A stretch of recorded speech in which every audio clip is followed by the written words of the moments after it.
사랑하는 자를 위하여 노래하되 내가 사랑하는 자의 포도원을 노래하리라. 내가 사랑하는 자에게 포도원이 있으며 심히 기름진 사내로다. 땅을 파서 돌을 제하고 극상품 포도나무를 심었도다. 그 중에 망대를 세웠고 또 그 안에 술틀을 팠도다. 좋은 포도 맺기를 바랐더니 들포도를 맺었도다. 예루살렘 주민과 유다 사람들아, 구하노니 이제 나와 내 포도원 사이에서 사리를 판단하라. 내가 내 포도원을 위하여 행한 것 외에 무엇을 더할 것이 있으랴. 내가 좋은 포도 맺기를 기다렸거늘 들포도를 맺음은 어찌 됨인고. 아멘. 여러분, 노래가 없는 인생 가능할까요? 나는 평생 동안 노래라는 것 한 번도 불러본 적이 없다. 이런 분들은 아마 아무도 안 계실 것입니다. 더욱이 그리스도인으로서 노래 없이 산다. 이것은 거의 불가능한 일인 것이죠. 저의 경우만 보아도 그렇다는 것을 알 수 있습니다. 지난 한 주간 주일부터 어제 토요일까지 제가 불렀던 노래의 개수를 한번 세어보니까요, 20곡이 넘어갑니다. 20곡, 꽤 많죠, 그죠? 그런데 그것도 바로 우리 성도들과 함께 공식적으로 불러야만 했던 찬송의 개수가 20개였던 것입니다. 여러분들도 아마 세어보시면 분명 10여 곡 이상의 찬송을 불렀으리라 생각을 하는데요. 이처럼 그리스도인으로 산다라고 하는 것은 결코 노래 없이 살 수 없는 삶인 것을 우리가 알게 됩니다. 믿음의 선조 이사야 선지자도 역시 그랬습니다. 그도 노래했습니다. 그리고 오늘 이 본문 속에 그가 불렀던 노래 한 곡을 담아주고 있습니다. 어떤 노래일까요? 그 노래는 바로 이사야가 사랑하는 자를 위한 노래였고 또 그 사랑하는 자의 포도원에 대한 노래였습니다. 이 제목에 대한 소개만 들어도 얼마나 아름다운 노래가 될까, 그런 상상을 우리가 하게 됩니다. 사랑하는 자를 위한 노래, 사랑하는 자의 포도원에 대한 노래. 어떤 노래일까요? 분명 이러한 노래라면 목가적이고 또 로맨틱한 낭만적인 그런 사랑의 세레나데가 되어야 할 것입니다. 그런데 실상은 어떻습니까? 실상은 사랑의 세레나데가 아니었습니다. 오늘 우리가 본문 속에서 읽어본 바대로 이 노래는 슬픈 노래였습니다. 애가였고 비창이었습니다. 왜 그랬을까요? 왜 이러한 애가와 비창을 불러야 했을까요? 그것은 다름 아니라 그 포도원에 수확을 기대하고 나가보니 온통 들포도만 맺혀 있는 것을 그 사랑하는 자 포도원 주인이 보게 된 것입니다. 수확철을 맞아서 잔뜩 기대를 품고 포도원으로 나가서 탐스럽게 이끈 포도송이 하나를 골라 잡고 하나를 딱 베어 물었는데 아뿔싸, 바로 들포도였던 것이지요.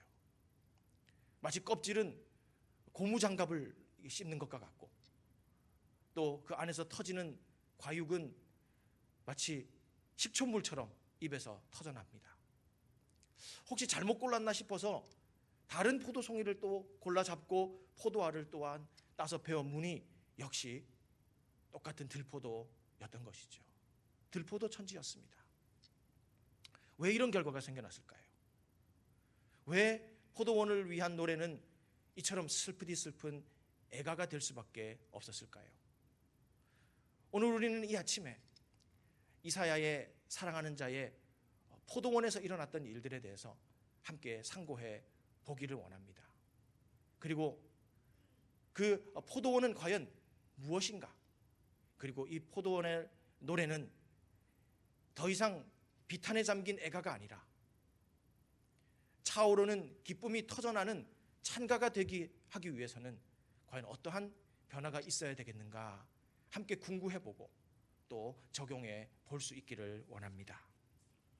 먼저 우리는 이사야의 노래에 담겨있는 이 의미와 교훈을 발견하기 위해서 오늘 이사야의 노래 속에 있는 여러 가지 비유의 의미들을 한번 먼저 간단히 정리해 볼 필요가 있습니다.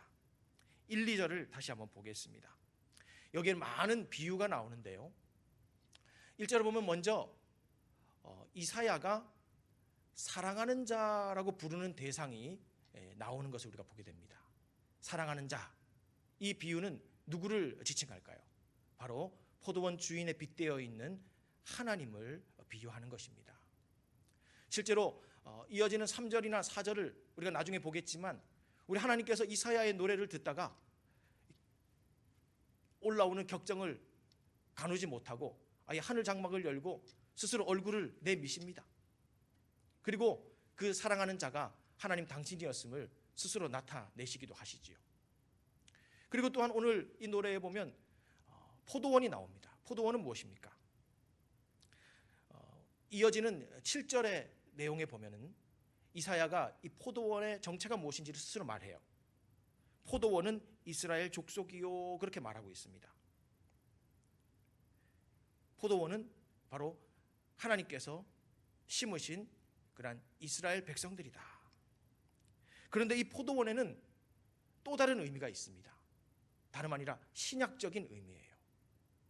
예언서는 어찌하였거나 선지서는 어찌하였거나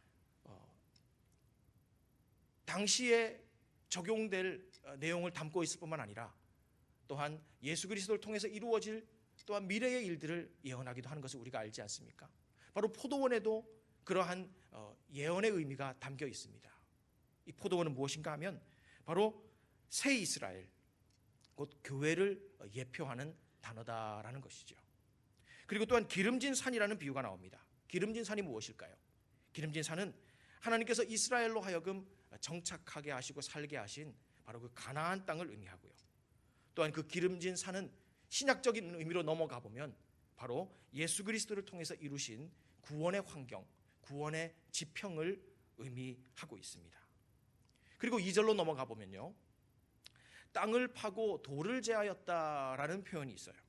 이것은 바로 1차적으로는 가나안 땅에서 하나님께서 이스라엘을 위해 이방과 우상을 축출한 그러한 사건들을 뜻하고, 또 건너가서 신약적으로는 구원을 이루기 위해 하나님께서 우리의 인생 안에서 준비하신 신실한 과정들을 또한 의미해 준다라는 겁니다. 그리고 또 망대라고 하는 비유가 나오죠. 망대는 무엇입니까? 당시 이스라엘을 살피고 지키던 율법을 의미하고요. 신약적인 의미로 넘어와 보면 구원의 환경을 수호해 주는 그런 복음을 뜻합니다. 그리고 마지막으로 술틀이라고 하는 비유가 나오는데, 이것은 바로 이스라엘 백성들에게 하나님께서 당대에 주신 그 사명이고, 또 신약적인 의미에서는 바로 우리 그리스도인과 또 교회, 하나님께서 구원해 주신 그 목적, 에베소서 2장 10절에 나오는 바 바로 선한 일과 사명을 의미한다라는 것입니다. 그러니까 정리해 보면 이사야는 그의 짧은 노래 안에서 하나님께서 이스라엘 백성들을 위해서 어떠한 신실한 구원의 경륜을 이루셨고 역사를 이루셨는가 하는 것을 아주 일목요연하게 보여주고 있는 것입니다.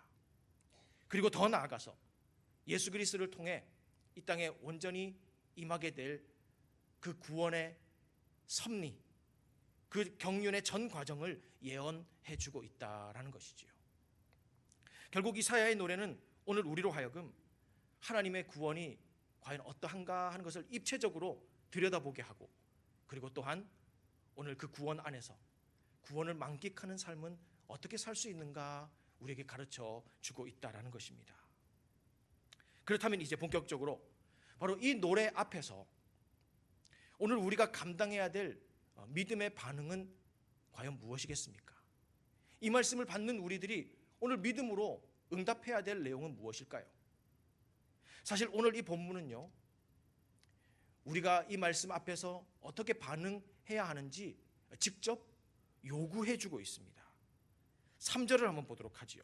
3절을 읽어보니 예루살렘 주민과 유다 사람들아 구하노니 이제 나와 내 포도원 사이에서 사리를 판단하라, 그렇게 말씀합니다. 누구의 목소리입니까? 바로 하나님의 목소리입니다. 하나님께서 이사야의 노래를 들으시다가 불붙은 심정이 되어서 이스라엘 백성들을 소환하십니다. 그리고 그 앞에 세우십니다. 그리고 사리를 한번 판단해 보라, 이렇게 요구하고 계신다라는 거죠. 그러니까 오늘 이 말씀을 우리가 앞에 두고 있다면 우리가 해야 될 믿음의 온전한 반응은 무엇입니까? 사리 판단입니다. 사리 판단. 하나님께서 우리에게 행하신 구원과 우리가 또한 그 구원 안에서 만들어낸 결과물을 두고서 사리 판단을 해 보아야 한다라는 것이죠. 그렇다면 과연 어떻게 무엇을 사리 판단해야 하는 것입니까? 이어지는 4절을 보게 되면 우리가 판단해야 될 질문들이 나오고 있습니다. 4절 말씀을 보니 내가 내 포도원을 위하여 행한 것 외에 무엇을 더할 것이 있으랴. 내가 좋은 포도 맺기를 기다렸거늘 들포도를 맺음은 어찌 됨인고. 그렇게 질문하고 있습니다. 어떤 질문입니까? 내가 포도원을 위해서 한 일들이 바로 이런 것이다. 이사야가 노래한 바로 그런 것인데 내가 더할 것이 과연 무엇 있겠느냐? 그런데 들포도가 맺혔다는 것은 어찌 된 일이냐? 이것에 대해서 사리 판단을 한번 해보라 라는 요청을 지금 하나님께서 직접 하고 계신다라는 것입니다. 그래서 오늘 우리는 이 시간에 하나님의 요구에 따라 사리 판단을 한번 해보아야 합니다.